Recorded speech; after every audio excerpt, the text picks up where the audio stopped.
welcome Dharmendra Pradhan ji on the big stage of the India Economic Conclave. A big round of applause for the Minister. Ladies and gentlemen. Dharmendra Pradhan जी, पहले तो आपको बधाई दे दूं। हरियाणा के आप in charge थे और हरियाणा में सीधा लोकसभा की मायूसी के बाद छप्पर फाड़ के सीटें मिली और फिर महाराष्ट्र ने उसके ऊपर चार चांद लगा दिए। तो पहले तो ये बताइए कि जो डिस्पोंडेंसी, थोड़ा सा बैड मूड हो गया था लोकसभा चुनाव के बाद, अब सब ठीक है? कि लोगों के मन में एक रियलाइजेशन हुआ हमें ऐसे नहीं करनी चाहिए था। एक देश की अंदर एक और इफेक्टिव और डिसाइसिव सरकार बनती तो अच्छा होता। ऐसे ही एनडीए को बहुत ही एक डिसाइसिव मैंडेट मिला। उस समय में थोड़ा हम लोगों को लगा थोड़ा और 60-70 सीट हम डिजर्व करते थे। हम 360 तक हम आराम से जाना चाहिए था।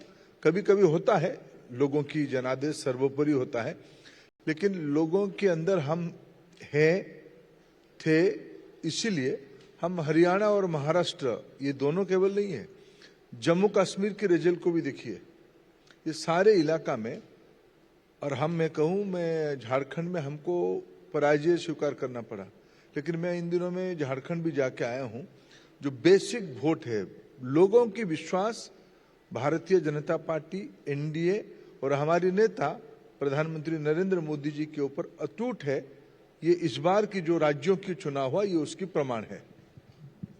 मैं पूछना चाहूंगी कि how do you manage this, क्योंकि हरियाणा में ऐसा कभी किसी ने नहीं सुना था कि तीसरी बार एक सरकार चुन के आए। पिछली बार एंटी इनकम्बेंसी था, सीटें कम हुई, अलायंस पार्टनर की जरूरत पड़ी और इस बार उससे ज्यादा सीटें चुनकर आई हरियाणा में। महाराष्ट्र में भी सेम स्टोरी, तीसरी बार आपकी सरकार चुन के आई। तीसरी बार विक्ट्री, और लोकसभा में भी तीसरी बार विक्ट्री हुई। ये रेयर अपॉर्चुनिटी होता है किसी पॉलिटिकल पार्टी के लिए। इसका कोई खास सक्सेस फॉर्मूला है आपके पास? विश्वसनीयता, भरोसा, नेतृत्व और उसकी नीति के प्रति लोगों की जब भरोसा हो जाती है, ऐसे ही होता है। और ये भारतीय जनता पार्टी की चरित्र में है। हमने जहां भी हमको सेवा की अवसर मिला, गुजरात हो, मध्य प्रदेश हो, छत्तीसगढ़ हो, इवन बिहार हो, बिहार में एनडीए को लगातार जो हमारी वहां फॉर्मूला नीतीश बाबू के नेतृत्व में 2005 से है, तब से हम लोग ज्यादातर समय हम ही लोग ही जीते हैं। देश में एक अल्टरनेटिव पॉलिटिक्स का model, politics of performance, politics of development, politics of trust, इसकी एक मॉडल भारतीय जनता पार्टी और एनडीए ने खड़ा किया है। और अभी जिस चुनाव के बारे में आपने नाम लिया, इसमें मैं कहूं ये सब तो प्रो इनकम्बेंसी वोट था।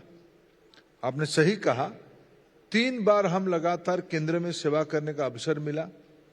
महाराष्ट्र में हमारा तो तीसरी लगातार विजय है। हमको 14 में विजय मिला था, 19 में भी मिला था और अभी भी 24 में मिला, हरियाणा में भी ऐसे मिला। ये लोगों की जब भरोसा हो जाती है, लोग अपने अच्छाई के लिए प्रो इनकम्बेंसी वोट भी करते, जो हमारी नसीब में इस बार लिखा था।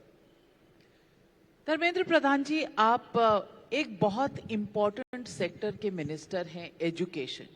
ये पीढ़ी दर पीढ़ी एजुकेशन फाउंडेशन देती है किसी भी नेशन के लिए। मैं आपसे पूछना चाहती हूं कि new education policy, one nation one policy जो आपने सोची, क्या इसमें जो आपने विजन देखा था इससे पूरा होता हुआ नजर आता है? या कुछ सवाल जो लोग खड़े करते हैं कि भारत विभिन्न भाषाओं का, विभिन्न राज्यों का देश है, तो one education policy, one size may not fit all. आपके इस पर क्या विचार है? देखिए, हमने कभी नहीं कहा कि one education policy for entire nation. हमने ये कहा, देखिए इसमें तो इस एजुकेशन पॉलिसी की विशेषता क्या है। 34 साल के बाद, आफ्टर 34 इयर्स, भारत में एक महत्वाकांक्षी एम्बिशियस मसौदा प्रस्तुत किया, जिसमें पहली बार ये कहा गया भारत की सभी मातृभाषा, सभी स्थानीय भाषा, वो पंजाबी हो या बंगाली हो, गुजराती हो या उड़िया हो, तमिल हो या हिंदी हो, सभी भाषा राष्ट्रीय भाषा है। ये माननीय प्रधानमंत्री नरेंद्र मोदी जी की स्पष्ट अभिमत है। कल ही हम भारतीय भाषा दिवस मनाए हैं। 11 दिसंबर को हम सुब्रमण्यम भारती की जन्मदिन के अवसर पे भारतीय भाषा दिवस मनाए। उसकी मूल फिलोसफी यही है। भारत में अनेक भाषा के लोग हैं, लेकिन सबकी आत्मा एक है। इसी को हमने राष्ट्रीय शिक्षा नीति में भाषा संबंध में कहा है। ये कोई अंतर विरोध नहीं है।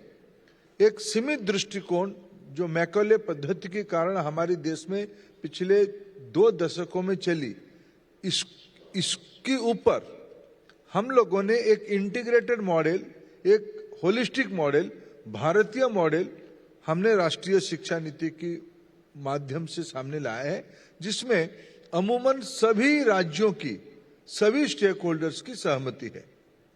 लेकिन जयराम रमेश जी कांग्रेस पार्टी के बड़े नेता हैं, उनका कहना है कि आप एक कॉन्फ्रंटेशनल फेडरलिज्म चला रहे हैं। जब NEET जैसे बोर्ड सेंटर से ऑपरेट होंगे ना कि स्टेट से, तो कहीं ना कहीं आप स्टेट्स के पावर्स छीन रहे हैं। देखिए, जयराम रमेश जी एक इंटेलेक्चुअली कंफ्यूज व्यक्ति है, मैं मानता हूं। इसीलिए ये उन्हीं की राज्य, मैं इसीलिए कह रहा हूं, जयराम रमेश जी मेरे आदरणीय उम्र में बड़े हैं, इसलिए मैं बड़े भाई कहूंगा।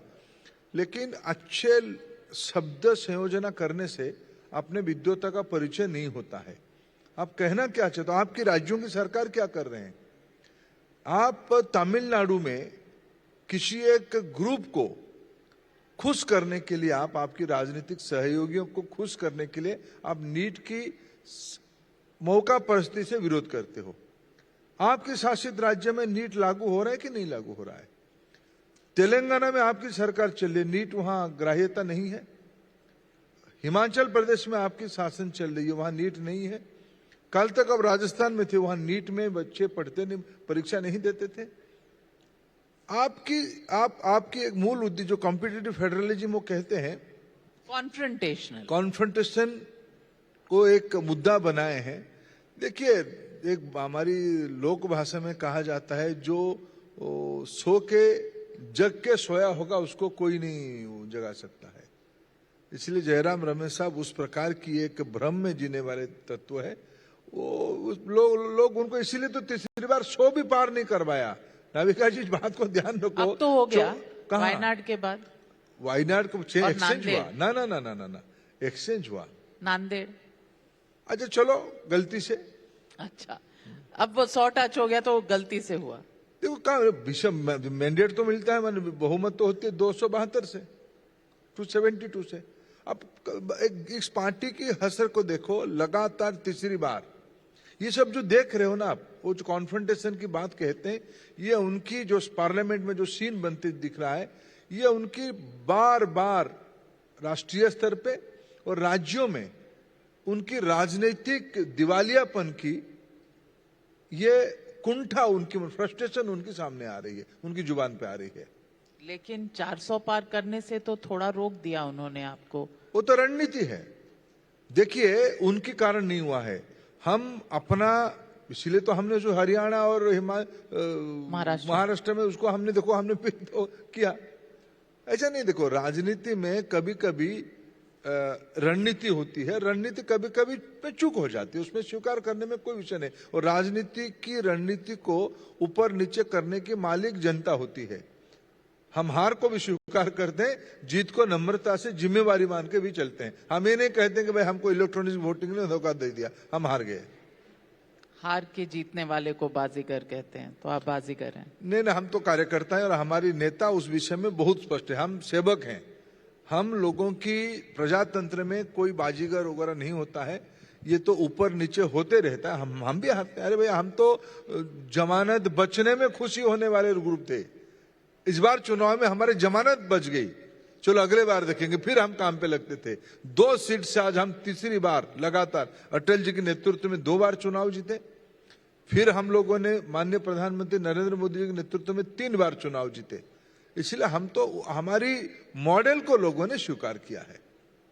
धर्मेंद्र प्रधान जी, एजुकेशन के एरिया में आपने यूके की यूनिवर्सिटी ऑफ साउथहैम्पटन को एक पहली यूनिवर्सिटी, फॉरेन यूनिवर्सिटी जिसने इंडिया में कैंपस रखा है अगस्त में न्यू एजुकेशन पॉलिसी के तहत, आपको लगता है कि this will help the education system in India?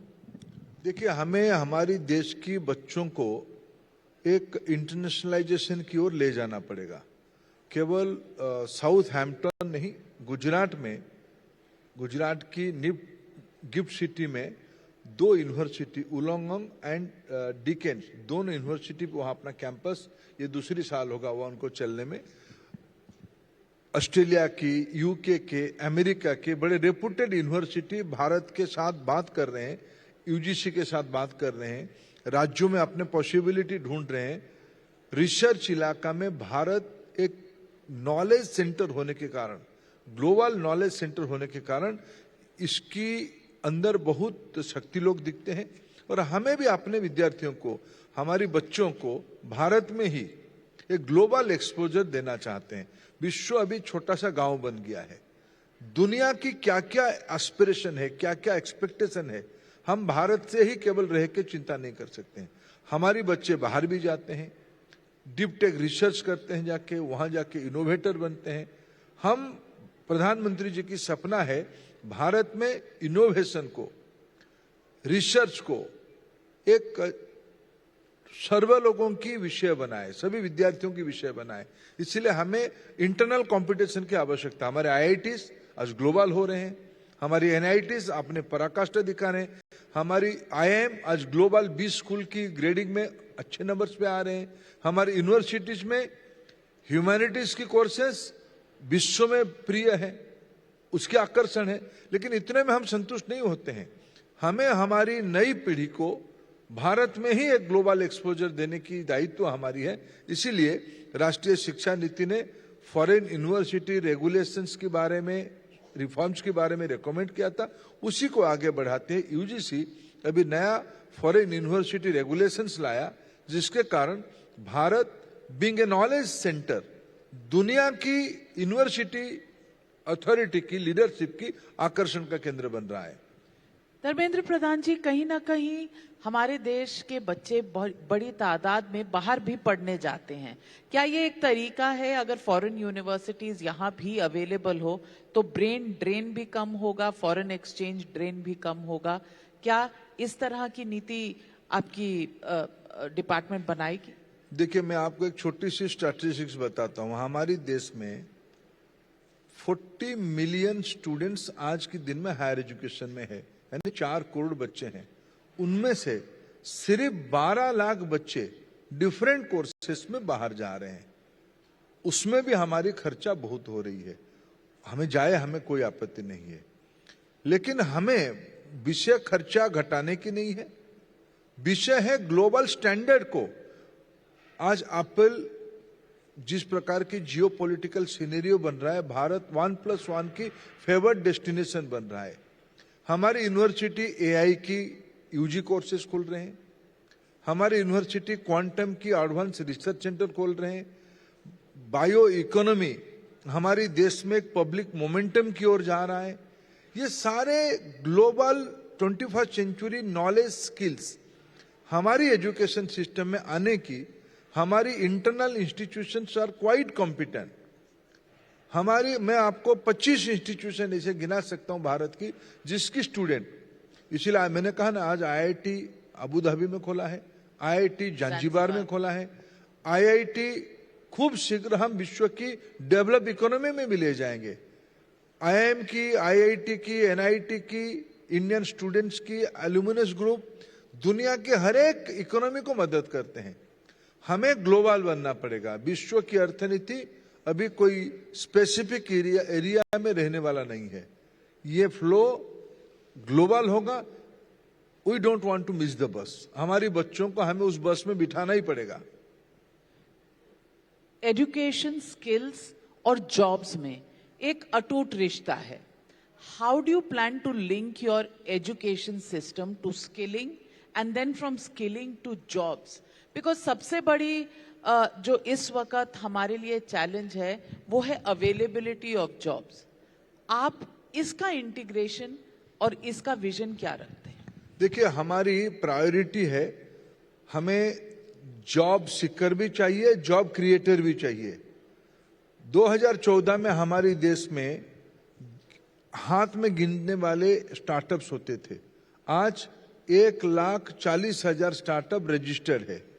उसमें यूनिकॉर्न भी अच्छे खासे संख्या में बन गए हैं. अच्छे खासा प्रोडक्ट भी भारतीय स्टार्टअप के अंदर से आ रहा है. स्किलिंग, रीस्किलिंग, अपस्किलिंग के कंटिन्यूअस इकोसिस्टम भारत के एजुकेशन सिस्टम में एनईपी ने रेकमेंड किया है. पहली बार class 6 onward, 6 to 12, skill will be a regular subject. Previously, this kind of subject were elective, optional. But for first time, इस बार हमने 6वीं क्लास की नया किताब लाया, उसमें स्किल्स एक अलग सब्जेक्ट बना है. 6, 7, 8 स्किल ओरिएंटेशन होगा. 9, 10 इसमें स्पेसिफिक स्किल की ओर जाएगा. एंड 11, 12 में एकदम फोकस कर देंगे, जीरो राउंड कर जाएंगे. उसके अलावा विश्व में जिस प्रकार की nature of the job change हो रहा है, 2015 में अराउंड 28% जॉब अपना चरित्र बदल दिए. 2028 तक ये लगभग 45% अपने चरित्र बदलेंगे. तब हमारी रीस्किलिंग, अपस्किलिंग और इनएविटेबल हो जाएगा. केवल स्टूडेंट के लिए नहीं, भारत की वर्कफोर्स को रीस्किलिंग, अपस्किलिंग की ट्रैक में रखना पड़ेगा. भारत की नई पीढ़ी को भारत के पास आने वाले 25 साल एक एडवांटेज रहेगा यंग पॉपुलेशन के नाते. एक डेमोग्राफिक डिविडेंड हमें हमारी देश में आने वाले 25 साल रहेगा. इसी 25 साल में भारत दुनिया की स्किल हब बने. लैंग्वेज प्रोफिशिएंसी चाहिए, ग्लोबल स्किल सेट्स चाहिए. इसलिए भारत अपने बायलैटरल नेटवर्क के माध्यम से आज भारत की कोई भी विभाग विदेश के साथ बात करता है, कृषि हो, एनिमल हस्बेंड्री हो या ट्रेड एंड कॉमर्स डिपार्टमेंट हो, एमईए तो उसकी लीड ही करता है, या एजुकेशन डिपार्टमेंट हो. ये सारा विषय में एक आज ग्लोबल जॉब मार्केट में भारत की मैन पावर की बहुत ही डिमांड है. उसको भी फुलफिल करने के लिए, जिसके कारण हमको बेस्ट प्रैक्टिसेस भी ध्यान में आता है, हम अपना स्टैंडर्ड को भी बढ़ाने का काम करते हैं. और भारत में जो निवेश आ रहा है, उनको भी स्टैंडर्ड मैन पावर चाहिए, क्वालिटेटिव मैन पावर चाहिए. इसलिए नेशनल एजुकेशन पॉलिसी एजुकेशन में ही स्किल, एंटरप्रेन्योरशिप, इसको एक हिस्सा बना रहा है. और कल जैसे माननीय प्रधानमंत्री जी भारत में 7th edition of smart India hackathon को लॉन्च किए. ये पहले से विषय नहीं था. भारत की नौजवानों को प्रोत्साहित करना, उनको इनोवेटर की ओर ले जाना. आज 10,000 अटल टिंकरिंग लैब प्रधानमंत्री जी की विजन के कारण हम देश में खुल पाए. स्कूली बच्चे इनोवेटर बने, जर्मिनेशन शुरू हो उनके मन में. बच्चों, एपीजे अब्दुल कलाम अपने गांव में बैठ के नौका में देखे कि रॉकेट जा रहा है, प्लेन जा रहा है, तो रॉकेट साइंटिस्ट बने. आज हमारी देश की बच्चों को हमें उस प्रकार के कल्चर में लाना पड़ेगा. एनईपी उसके बारे में ही कहा है, सरकार उसी को फोकस तरीके पे काम कर रही है. लेकिन राहुल गांधी का कहना है कि आप एजुकेशन पॉलिसी आरएसएस डिक्टेटेड बना रहे हैं. आप पुरानी इतिहास की किताबें, हिस्ट्री की किताबों को बदलकर अपनी इंटरप्रिटेशन ऑफ हिस्ट्री को डाल रहे हैं. क्या जवाब देंगे उन्हें? देखिए, राहुल गांधी जी को रुचि किस विषय में है, राहुल गांधी जी कह पाएंगे. क्या उनकी समझ है, मैं तो समझ नहीं पाता कभी. अभी जिस भाषा में, क्या क्वांटम के बारे में बच्चों को पढ़ाना, 6th स्टैंडर्ड से उस टर्मिनोलॉजी से जोड़ना, ये आरएसएस की एजेंडा है क्या? और आरएसएस की एजेंडा है तो गलत क्या है? सरकार भारत की बच्चों को ग्लोबल स्पीयर पे कंपटीशन में जाने के लिए जो चाहे करना वो करेंगे। किसी की आलोचना हमें परामर्श के रूप में हम ले लेते हैं, उसमें हमको बुरा नहीं लगता है। उनको हम उनकी नासमझी में समझी के लिए मेरा पास कोई उत्तर नहीं है। बाकी रहा उनके मन में जो हिस्ट्री की जो थोड़ा बात उन्होंने कहा, क्या वो सोचते हैं ये देश उनकी जागीर है, देश में सिर्फ उन्हीं के खानदान के बारे में पढ़ाया जाएगा, सरदार पटेल के बारे में नहीं पढ़ाया जाएगा, नेताजी सुभाष चंद्र बोस के बारे में नहीं पढ़ाया जाएगा, देश की सभ्यता के बारे में सिर्फ उनकी जो दृष्टिकोण है नेहरूवियन मॉडल में ही देश को दिखाया जाएगा। एक डेमोक्रेसी है, लोगों ने हमको आशीर्वाद दिया है। देश की जो रेनेसांस हुए हैं, ये सभ्यता किसी की दया के पात्र नहीं है, ये अपने आप में एक दुनिया है। इस दुनिया के लेयर समय समय से बदलते रहा है, नए नए डायनेमिक्स में आए हैं। उनकी कुंठा है कि उन्होंने बड़े सफलता के साथ एक ही खानदान के आधार पे दुनिया को देखने का और बनाने का उनको एक अभ्यास हो गया है, इंटॉक्सिकेशन उनके अंदर हो गया है, नशा उनमें आ गया है। हम ही हम है, ये सामंतवाद का लक्षण है। उन सामंतवादियों को क्या कहेंगे डेमोक्रेसी में? लोग इसीलिए उनको जहां रखना चाहिए वहीं रखते हैं। राहुल गांधी को नशा आ गया है उन्हीं के परिवार का। हाँ, सत्ता की नशा है ही उनके मन में। उनके मन में आ रही है कौन लोग? उनके शब्द देखिए, उनको बैठने का तरीका देखिए पार्लियामेंट में, उनके आचरण को देखिए। मैं कंटेंट को तो कभी नहीं जाता हूं, किस ढंग से आकर रहते हैं, उनके मन में क्या रहता है। ये कैसे चाय बनाने वाले का व्यक्ति को, दिल्ली में नहीं रहने वाला, जिनको कोई रसूखदार नहीं है, ये कैसे लोग यहाँ आके लोगों के सामने बैठ जाते हैं, हमारी जान में बैठ जाते हैं, जहां हमारी पीढ़ी दर पीढ़ी हम लोग बैठे थे, ये कैसे बैठेंगे? ये जो सामंतवादी मनोवृत्ति है ना, इसको बार बार डेमोक्रेसी उनको अपनी जगह दिखा रही है। ये कष्ट उनके मन में। आप उनका मन भी पढ़ लेते हैं? देश पढ़ चुका है, इसीलिए उनको ही बिठाया है। आप बॉडी लैंग्वेज, उनका मन में क्या ख्याल है? अरे नाभिका जी, जिस ढंग से और बैठते हैं, मैं मेरे स्कूल कॉलेज के दिनों में मैं एक बार मेरे प्रोफेसर्स के सामने मैं थोड़ा अपने एक पैर के ऊपर दूसरा पैर रख के बैठ गया। मेरे जो डिपार्टमेंट की एचओडी थे, मेरे को बाद में 1 घंटा गाली दिए थे कि बड़ों के सामने बैठना कैसे, इसको इतना तो तुमको ध्यान में आना चाहिए। हमारी देश सभ्यता की देश है। मैं किसी की व्यक्तिगत आचरण के बारे में मेरे को कुछ नहीं कहना है, लेकिन अगर आप एक सार्वजनिक जिंदगी में जीना चाहते हो तो आपकी सार्वजनिक शर्त में ही रहना पड़ेगा, और लोगों की विचार सबके ऊपर होती है। प्रधान जी, मैं पूछूंगी कि क्या कारण है कि हमारा देश का जो संसद है वो आज का यंग इंडिया भी देखता है कि वहाँ आचरण क्या है, और आचरण देखें तो एक तरफ दूसरी तरफ को दोष देता है, लेकिन पार्लियामेंट स्थगित है, पार्लियामेंट में काम नहीं चल रहा, ये देश भर में दिख रहा है। मैं पूछना चाहती हूँ कि इसका कारण क्या है, और इस लॉकजैम को तोड़ने का कोई फॉर्मूला है या नहीं? ये सरकार पूरी प्रयास कर रही है विपक्ष के साथ चर्चा करके सदन चले, सदन वितर्क के लिए है, इसलिए तो हमने उसकी रूटीन बनाई है, उसमें विषय डाला है, उसमें हम आगे बढ़ना चाहते हैं। लेकिन विपक्ष के पास भी उतनी ही जवाबदेही है। उन्होंने डेमोक्रेसी के ऊपर बहुत बड़ा मुद्दा बनाया, उन्होंने कहा उसमें डिबेट होनी चाहिए। सरकार कुंठा नहीं की, सरकार ने उस चर्चा को स्वीकार किया। 13-14 तय हुआ है लोकसभा में चर्चा होगी, 16-17 को राज्यसभा में चर्चा होगी।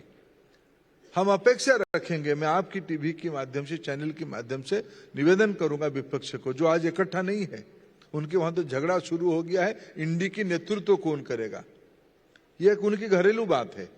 लेकिन लोकसभा चले, राज्यसभा चले, जो ज्वलंत मुद्दा है वो उसके ऊपर चर्चा हो। सरकार सभी प्रकार की चर्चा संविधान के तहत करने के लिए पूरा खुले मन में तैयार है, विपक्ष को भी उस हिसाब से आगे आना चाहिए। लेकिन अगर आप ऑपोजिशन के बारे में कह रहे हैं, वो मास्क पहनकर आते हैं, बाहर फिल्म बनाते हैं, एक्टिंग होती है, थिएटर होता है, कभी टी शर्ट पर स्लोगन्स लिखे होते हैं, मीम्स होते हैं, कभी बैग बनते हैं, तो नेले पे दहला आज कुछ मंत्री भी ऐसे पोस्टर लेकर पहुंच गए। ये सिलसिला रुकेगा कहां जाकर, देश की जनता ये जानना चाहती है। मेरे संसद गंभीर चर्चा के लिए है, ये सभी के लिए आवश्यक है। तो आप अपने मंत्रियों को, अपनी एमपीज को ये हिदायत देंगे? देखिए, हम सब संविधान की और दोनों सदनों की जो अध्यक्ष होते हैं, लोकसभा में परम आदरणीय स्पीकर महोदय और राज्यसभा में परम आदरणीय सभापति जो देश की उपराष्ट्रपति है, उन दोनों की जो नियमावली है, वो तो आपने मन से कुछ नहीं कहते ना। नियमावली के तहत जो विधेय है उसको सभी के लिए, मैं एक सांसद के नाते मेरे जो संसदीय जीवन की अनुभव और अनुभूति है, जिन लोगों को मैंने संसद में आया तो अटल जी को हमने देखा है, माननीय आडवाणी जी को देखा है, हमने वी शंकरानंद जी को विपक्ष में देखा है, प्रणब मुखर्जी साहब को देखा है। हम उन लोगों से जो संस्कार लिए हैं वो सीखे हैं। संसद वितर्क के लिए है। प्रजातंत्र में सबसे बड़ा अस्त्र संसद में वितर्क है। इसको पक्ष विपक्ष दोनों ने स्वीकारना चाहिए। जिंदगी कुछ बदली आपके लिए? पहले राज्यसभा में, अब लोकसभा में, डिफरेंस क्या है? यानी मैं लोकसभा से शुरू किया, नाविका जी आप भूल रहे हो। आपकी मेरे जब परिचय हुआ दिल्ली में, मैं तब लोकसभा में था। लोकसभा, राज्यसभा, फिर लोकसभा। बीच में मैं राज्यसभा में रहा। बहुत समय, दो टर्म मैंने, एक टर्म लोकसभा में रहा, फिर 2 टर्म राज्यसभा में रहा, फिर इस बार लोगों के आशीर्वाद से मैं लोकसभा में आया हूं।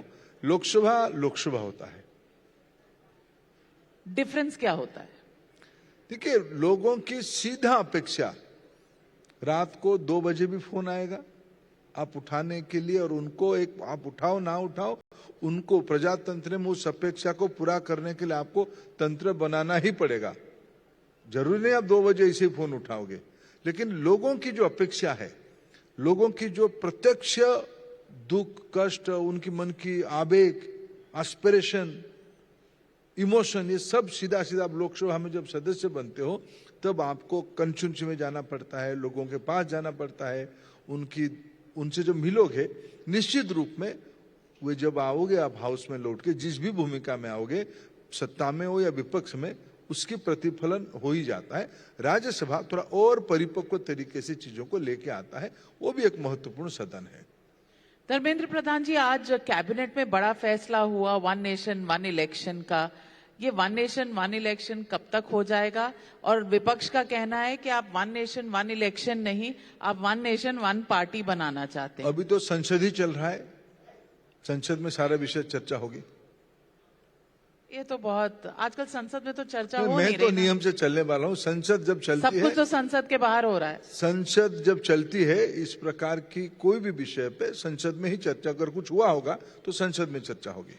धर्मेंद्र प्रधान जी, आप आज विपक्ष को क्या मैसेज देना चाहेंगे ताकि संसद तमाशा कम और विमर्श का केंद्र ज्यादा बने? देखिए, भारत एक मजबूत प्रजातंत्र है। हंगामा से, हुड़दंग से इस प्रजातंत्र का अपमान किसी को भी करना नहीं चाहिए। इसमें मैं खुद को भी शामिल करता हूं। संसद प्रजातंत्र में, फिर मैं कहूं विनम्रता के साथ, वितर्क की महामंच है। उसमें सबके अधिकार है। लोगों ने हमको चुन के भेजा है। विपक्ष को भी लोगों ने, अगर वो 100 है तो उनको भी लोगों ने चुना है। अगर उनकी मित्र साथियों को चुना है, उनका भी अधिकार है। सभी को अपने मन की बात, अपने अनुभव के आधार पे, अपनी जो राजनीतिक सूझबूझ है, उस हिसाब से लोगों की बात को कहने की जिम्मेवारी बनती है। इसलिए संसद सुचारू रूप से चलनी चाहिए। मैं सभी सांसद मित्रों को, विशेष करके विपक्ष के मित्रों को निवेदन करूंगा, उनके मन में जो भी सरकार के प्रति कटुता है, आरोप है, प्रत्यारोप है, ये सब संसद में नियमावली के तहत करे। हुड़दंग मचाने से प्रजातंत्र का अपमान होता है। वो असंवैधानिक काम से निवृत्त होकर संवैधानिक व्यवस्था में आए। लेकिन जिस संसद में चेयरमैन ऑफ राज्यसभा पर नो कॉन्फिडेंस मोशन मूव हो चुका हो और आज पार्लियामेंट्री अफेयर्स मिनिस्टर किरण रिजिजू पर भी एक प्रिविलेज मोशन मूव किया गया है तृणमूल कांग्रेस द्वारा, इसमें आपको लगता है कहीं भी सुचारू रूप से संसद चलने की? ये देखिए, कुछ भी विषय छुपा नहीं है। कल भी संसद में हमारे कुछ मित्र साथियों के द्वारा किस प्रकार के शब्द सब लगाए गए हैं। देखिए, अमर्यादित किसी को भी नहीं होनी चाहिए। उपराष्ट्रपति, देश की उपराष्ट्रपति है, वो मैं भी लोकसभा में 2004 से 9 तक था। उस समय में ग्रेट पार्लियामेंटेरियन स्वर्गीय सोमनाथ बाबू स्पीकर थे। उस समय में जो लोग आप रिपोर्टिंग किए हो उनका भी आपका भी एक गैलरी से अनुभव है। हम उस समय से भी लड़के आए हैं। देखो, हम तब भी कभी ग्लानि हमारी मन में नहीं था कि हमको उन दिनों की स्पीकर महोदय ने हमको अनदेखा किया। ठीक है, उनका एक दृष्टिकोण था, हमारा भी एक मत था और हम मत को रखते थे। आज भी मत को, आज जगदीप धनखड़ साहब को कुछ कोई कहे, जिस प्रकार से उनको आज लाया गया है, ये बहुत प्रजातंत्र में बहुत ही दुर्भाग्यजनक है। एक देश की विद्वान व्यक्ति है और उनको इस प्रकार कोई भी संविधान की पद में असहमति में स्वीकार करता हूं, आलोचना को भी स्वीकार करता हूं, लेकिन आज कांग्रेस पार्टी की मन में, मैं फिर नाविका जी कहूंगा, कांग्रेस पार्टी एक दिवालियापन की दौर में चल रहा है। उसके कारण जो कहते हैं कि एक लोक भाषा में और हिंदी की लोक साहित्य में कहा जाता है, व्यक्ति ने आपा खो दिया है। वो आपा खोने वाले ग्रुप हो चुके हैं कि वो होश में नहीं है कि भाई कर क्या रहे हैं। वो करना चाहिए, वो अपने मन को स्थिर रख के थोड़ा प्रजातंत्र को विश्वास रखते हुए, अगर वो संविधान का किताब जो दिखाते हैं, लेके घूमते हैं ना, उसमें जो 2-4 प्रियम्बल में जो चीज लिखा है उसको अगर पढ़ ले 3-4 बार सुबह सुबह, तब शायद वो संसद में डिबेट के लिए आ जाएंगे। Well, nobody minces their words and least of all you, Dharmendra Pradhan ji. Message clear है, आगे क्या होगा जनता भी देख रही है और हम सब भी देख रहे हैं। लेकिन आज हमारे साथ जुड़ने के लिए और अपना विजन शेयर करने के लिए बहुत बहुत धन्यवाद Dharmendra Pradhan ji. Ladies and gentleman, big round of applause for the union minister. Thank you very much once again for being here with us.